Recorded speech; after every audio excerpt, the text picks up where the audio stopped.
So you've heard of the law of unexpected consequences. The law is designed that, or what the law really means is that sometimes people with good intentions occasionally create unexpected outcomes. And I think of this law every time I think about some of the early certification programs that Microsoft had and the first round of the MCSE days. When Microsoft first introduced the MCSE, it was at the time period when they were first doing things like Active Directory, and so a lot of the test questions had to do with Active Directory and all the things you needed to do in order to get it built and put into your environment. And as a consequence of that, I think a lot of what could have been really simple Active Directory structures, I was talking about single forest, single domain back on that last nugget, ended up being really complex or perhaps unnecessarily complex, in part because people just learned about how to build domains and then implemented it. And it took us a while, I think over a decade, to get all these really complex structures rolled back together again into what is now a much better operating environment. If you've ever had to work in a multi-domain environment or a multi-forest environment, you're aware of just the sheer pain that it can be to find out where the objects are and get the right objects, the right permissions, and the right domains, and make sure that everything maps correctly. These days I am so glad that we have gotten to the point in many environments where this is the case. And I'm also glad that Microsoft in this test has kind of defocused a lot of that original kind of core academic style stuff you have to know towards rational, real world things that you're going to need to implement. Well, back on that last nugget, we talked about how, when we were creating multiple domain or multiple forest environments, when we create these multiple domains, the way in which these domains are connected together is via this mechanism called trusts. And that in a multiple domain, so single forest, multiple domain environment, the trusts are created for you automatically.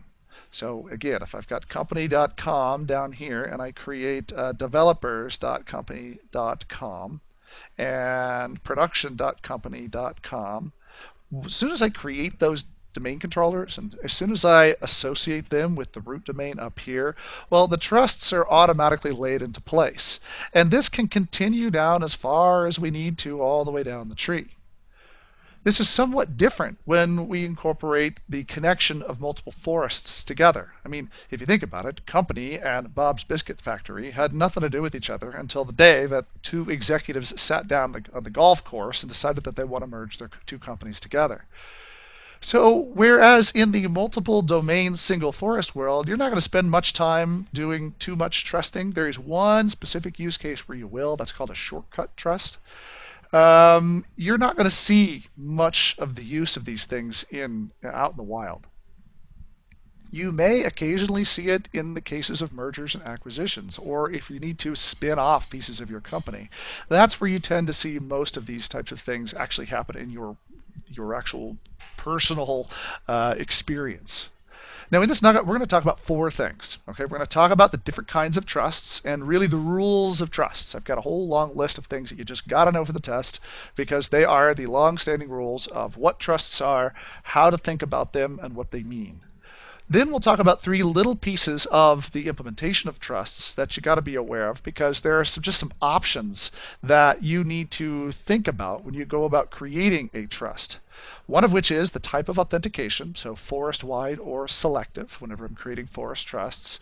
One is how I want to enable or disable the routing of particular name suffixes. Remember we were talking about those UPD suffixes back on that last nugget. Excuse me, not UPD, UPN suffixes back on that last nugget. And how the UPN suffixes can be different ways that my users may log in. Well, here in a multi-forest or multi-domain world, I may not want some of those name suffixes to get routed around the structure, and I can disable them when I create them or when I create the trust.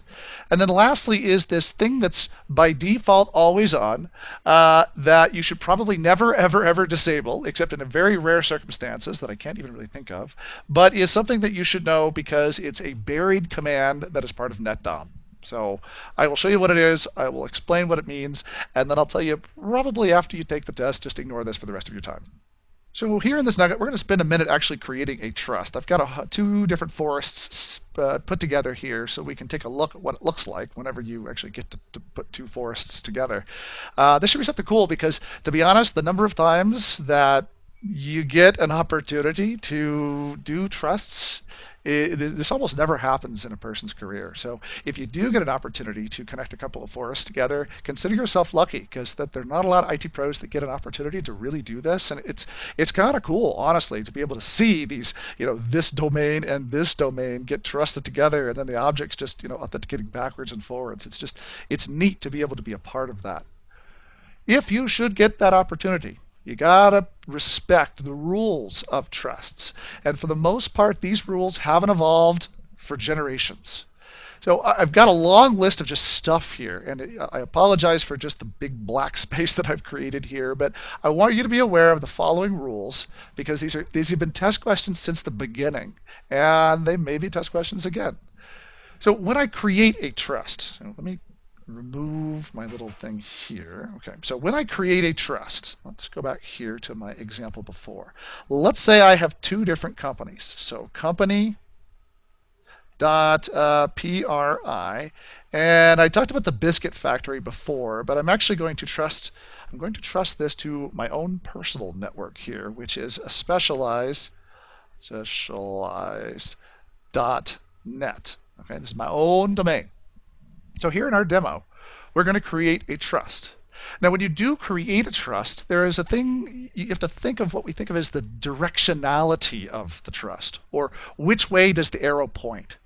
So when I'm trusting something, is company.pri trusting specialized.net, or is specialized.net trusting company.pri? Now stop and think about that for a second, right? Because if I'm, for example, buying specialized.net, I may not necessarily want the people over here in specialized.net to yet access the resources in company.pri. They're just brand new, recently acquired company. Or I may want them to. So when I create this trust, I have to determine which direction I want the trust to go. And that can either go in one direction, it can go in the other direction, or it can go in both directions through what's called a bidirectional trust. So this is extremely important for you to recognize because the wording that's used here to determine this directionality is important. The trusting domain is the domain that contains the resources that you want to allow access. Okay, I have a bunch of resources. I'm going to allow access to these resources, and so this is the trusting domain. The trusted domain, okay, ing and ed here, the trusted domain contains the security principles, or let's just make it simple here, the users computers, the thing that you apply a privilege to. It contains the users to which you're going to grant access to the resources. And the magic thing that I have been using for forever to help me remember which direction the order goes is ING to ED. The trusting domain points at the trusted domain. The other thing to remember is that the direction of trust is opposite the direction of access. So when I'm doing my little ing-ed example here, the trust is going in this direction and the access is going in the other direction. Yes, if this sounds really complex, don't sweat it because this has been ridiculously complex since the very beginning. It is test question material, and again, in the real world, you may never ever have the opportunity to do this. So you got to know it for now, and then if you get the opportunity to, go look it up because it will become important for a very short period of time. Now, what happens most often in the world is not this one-way anymore these days. It is not so much these one-way trusts. What happens most in the world these days are what we think of as two-way or bi-directional trusts. And I say that because in the modern 2014 world, there are other technologies that layer on top of Active Directory that are probably better and easier and simpler at managing authentication. Okay, so we use other stuff to do that now. Back in the days when Active Directory first was around, we didn't have those kinds of technologies, so we had to think more about its use. Most in the real world of your domain trusts are going to be two-way, and I'm going to show you a two-way trust here when we take company.pri and trust it up with specialized.net.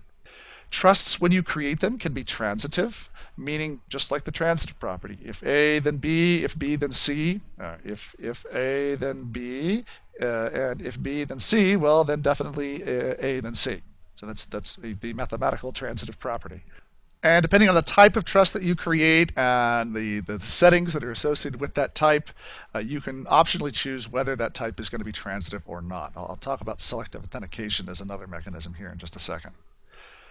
So those are the rules, okay? Ing to id, and the direction of trust is opposite to the direction of access. That's what you got to know. All right, now the second half of these rules are the types of trusts that are going to be available to you. Another awesome test question here because this is just kind of academic, silly stuff. Right there. So there are really four kind of categories of trusts that you have the potential for creating. The first of which is what we call an external trust. Now let's assume that I have two different forests here. Here's forest A, and here's forest B. All right, and this guy's got two down here because he got really silly. Okay, so there's my two forests. In an external trust, one of the domains in one of the forests trusts one of the domains in a different forest, so over here. That trust gets established not at the forest level, not at the top level node, but from one of the domains to another of the domains. And it's a domain in a different forest.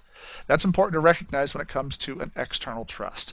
Sometimes you see this not because an entire company wants to, trust their forests together, but because you create a subdomain that is going to be used to partner with somebody else's subdomain. It can happen.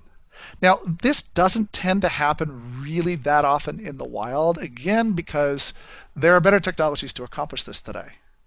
And the types of firewall ports that are required to get the traffic from one domain to the other to facilitate that trust is typically far beyond the willingness of most security guys these days. The security people look at the kind of traffic that's required and go, no.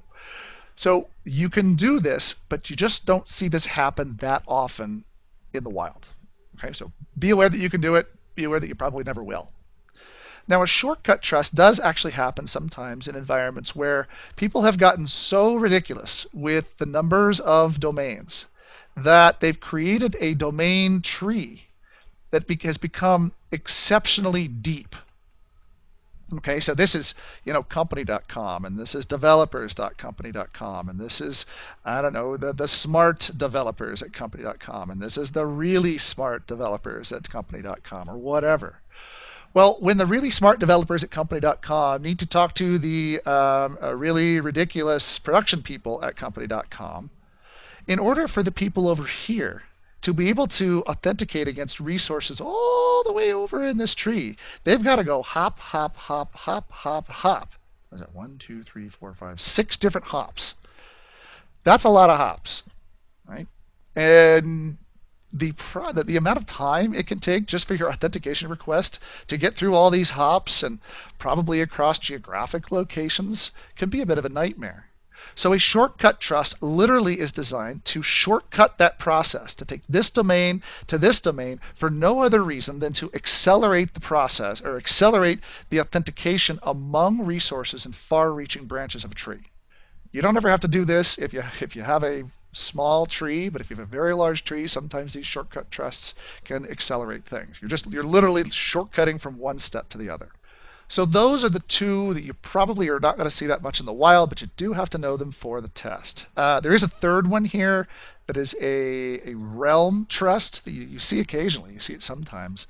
And the only thing about a realm trust is that a realm trust is a trust to a non-Active Directory, I think it says non-Kerberos here. It should actually say a non-Active Directory Kerberos realm. That's actually correct right there. So a Linux-based Kerberos, authentication database. Happens sometimes, also relatively rare.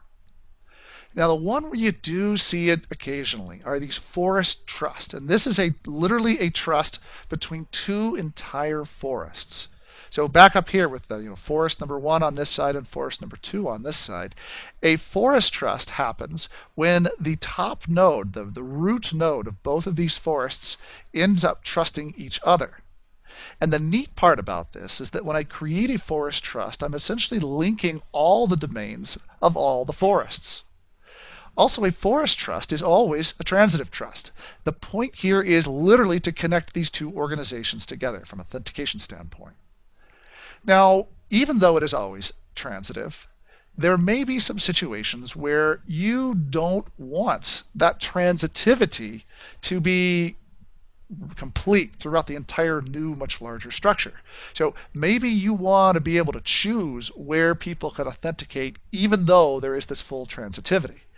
It is for this reason that we have the ability to configure the authentication type to be either forest-wide or selective. The only difference here is that does everybody have the ability to authenticate to everything else, or do I get to choose?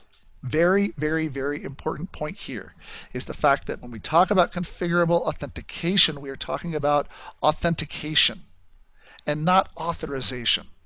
So if I were to set this to forest-wide, this does not immediately mean that every single human being is going to access every single resource across the different forests. So don't worry, that's not what we're talking about here. We're just talking about the authentication of resources from one domain over to another domain inside that forest.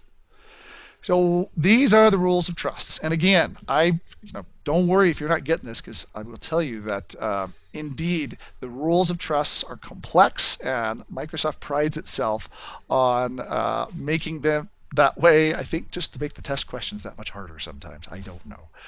Let me show you how the whole trusting thing looks. And again, this is kind of the cool part because you may never get to do this in the real world. You might set it up so you can follow along, but the opportunity to get this to do this in the real world just doesn't happen all that often. Well, let's go up here to Active Directory domains and trusts. We are going to again create a trust between this this domain here, this forest company.pri, and we're also going to associate it with another forest called 199. My other forest, which is specialized.net. So let me log in there so I can, so I can show you that over on the specialized.net domain controller. Here's bighit.specialized.net. I like to name the servers in this after brands of bicycles from the company Specialized, just like the mountain bike. So they're all Big Hit and Epic and Stump Jumper and Rockhopper and all those. So I'm old school. I like to name my servers after fun things. So here on company.pri, okay, switch back. Here on company.pri, we want to instantiate this trust. We want to create this trust between the two companies. In order for us to be able to do this, we have to be able to resolve the other domain. Now it's here where people can get tripped up quite a bit because the name resolution between domains is something that is not commonly already set up in DNS, right? Our DNS is probably Active Directory integrated. It's probably focused on the domain. I'm guessing that the people at Bob's Biscuit Factory do not have secondaries yet on my for my company DNS zones. Well, when that's the case, in order for us to be able to set up this trust, we first have to set up either DNS secondaries, and I'm just literally creating a secondary lookup zone that points to specialized.net. Now, doing all that can require some coordination between the two DNS, the people responsible for DNS in different organizations. So there is actually a way to cheat the process. And the way in which we cheat that process is by creating what's called a conditional forwarder. A conditional forwarder is different from a secondary zone because it is literally just a redirect. Hey, if you're looking for specialized.net, you're not looking for me, actually. You're looking for the other DNS server at 192.168.1.99. That's where you'll go to ask your question. So if I punch this in, don't worry about these errors because these errors always show up. I can create a conditional forward here, even store it in Active Directory if I want, that says, all right, if you're looking for specialized.net, well, the way in which you find it is by going to some other DNS server, which is 1.99.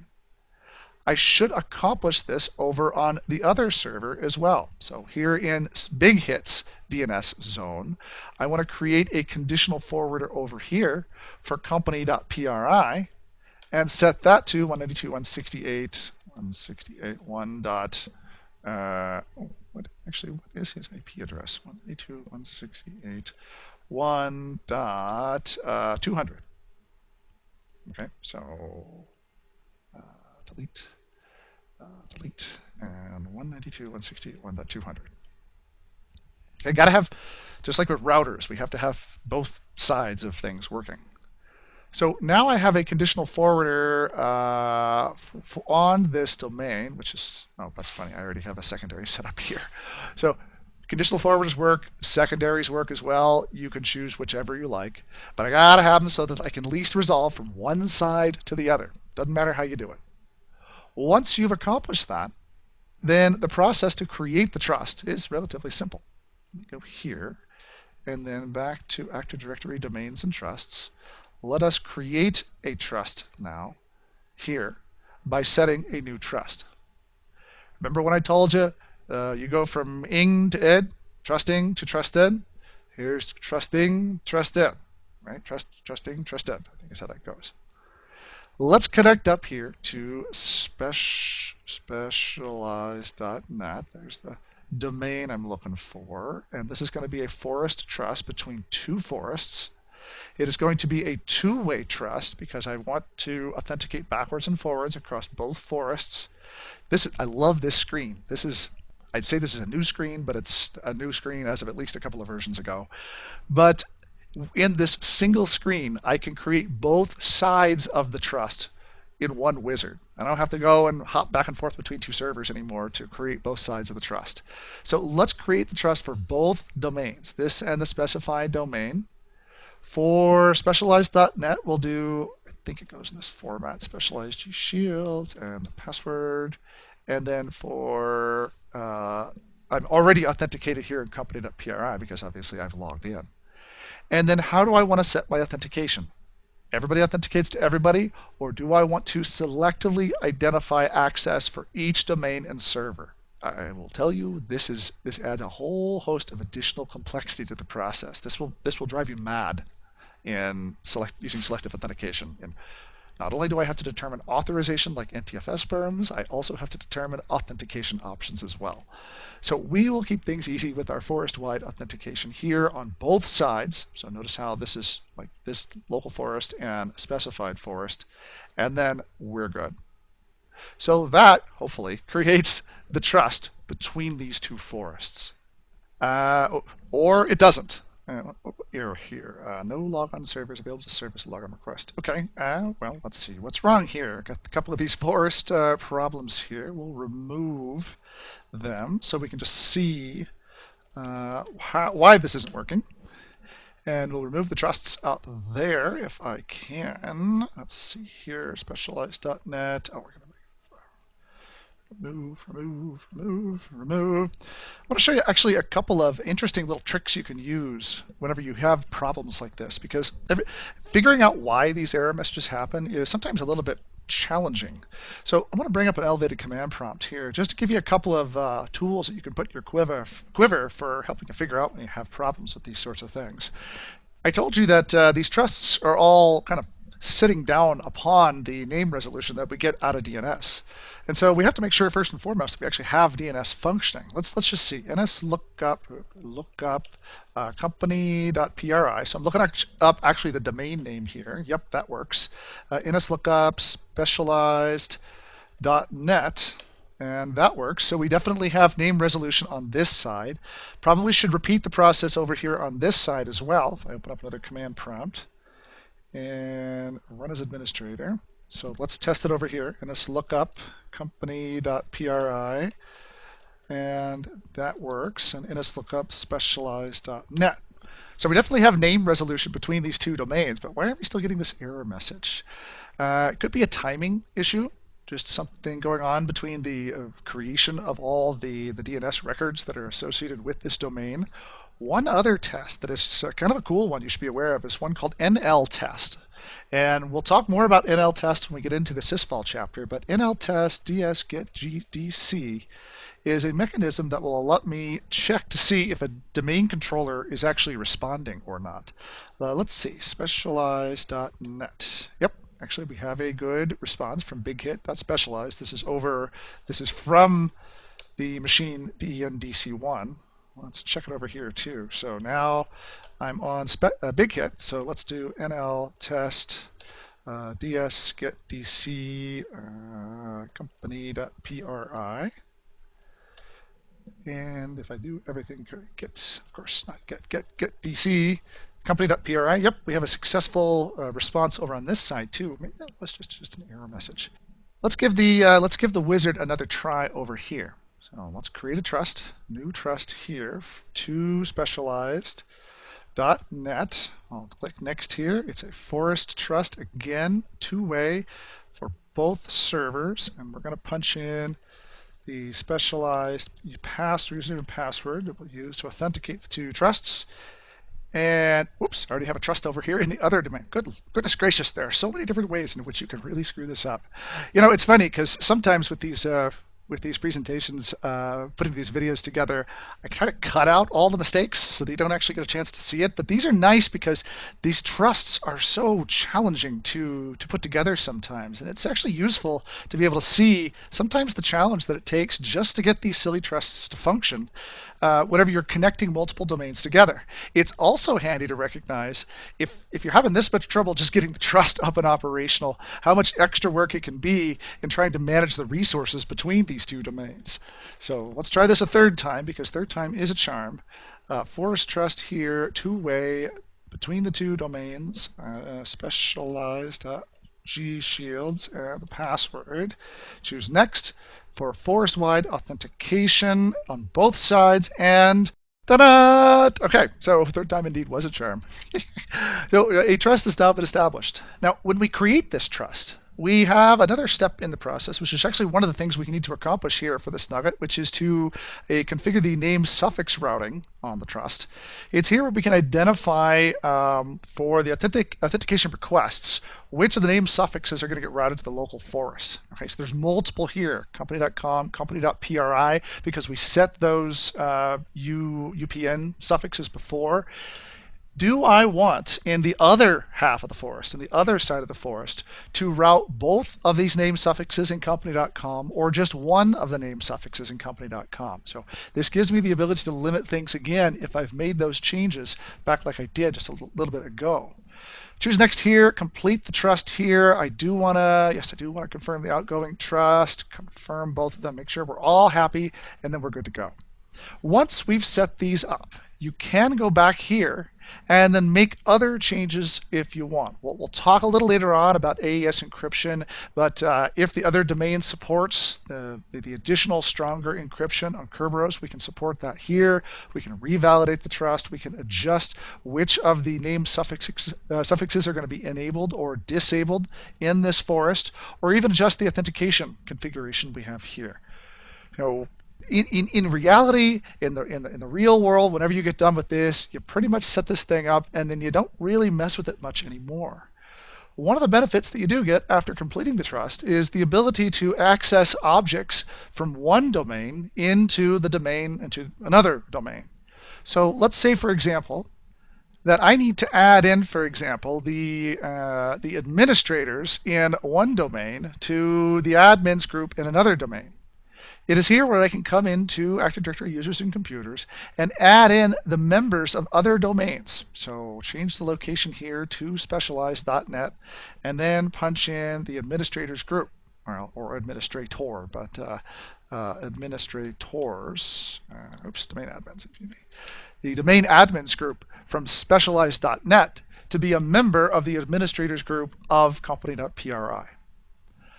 And I've harped on it enough in this nugget, but the moving around of these objects from one domain to the other is where you're going to spend a nightmare of time, trying to figure out who belongs in what domain and for what reasons. But when you get done with configuring that trust and setting the authentication, your next step in the process is to actually enable the rights and privileges for users on things in the alternate domain. So I probably want to accomplish the same thing on the other side, so that domain admins on one side can be domain admins on the other side as well.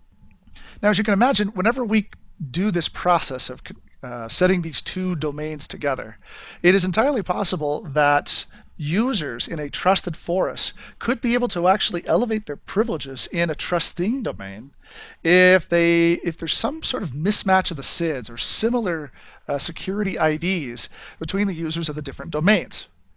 Here in Windows PowerShell, I can take a look at how to see security ID information. The get AD user command -filter where select SAM account name SID gives me a look at the different SIDs and account names that are in this forest or in this domain. I can do the same thing over on the other domain as well. And in fact, it's all these bits right up here before the final dash that's equivalent to the domain SID. Now, in a case where I may inadvertently end up getting two domains that have similar SIDs, so two different accounts that have similar SIDs, that presents a situation where a user could end up elevating their privileges when we don't really want them to. Because it is a possibility, we're actually going to incorporate a thing called SID filtering. And the way in which it's turned on by default, this is something that's turned on by default, and you probably should never turn it off, and you can probably ignore it after this exam is complete. But the way that you can actually disable it is by running the netdom command with the switch. I'm looking this up here. Enable SID history. Yes, right there.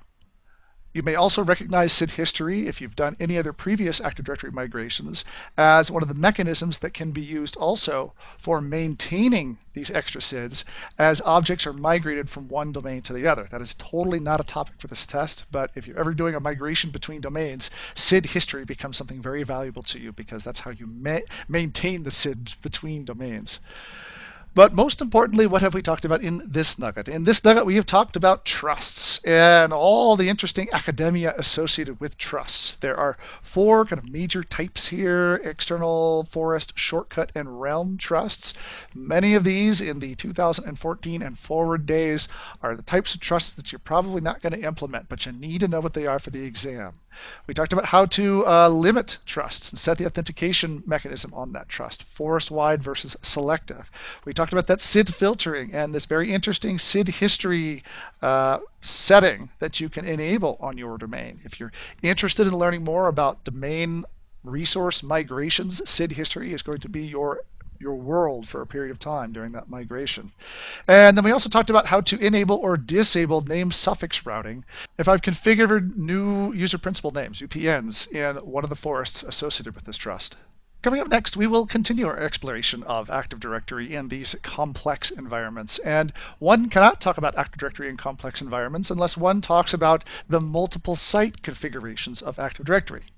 You might not ever get the opportunity to trust another organization, but it's fairly likely that at some point you may have an additional geographic site that makes up your company. And when that happens, all too often we forget that we need to adjust our Active Directory configuration because geographic sites and Active Directory sites tend to be aligned because of what is our need to control replication. Talking about sites is a topic for our next nugget. So until then, I hope this has been informative for you, and I'd like to thank you for viewing.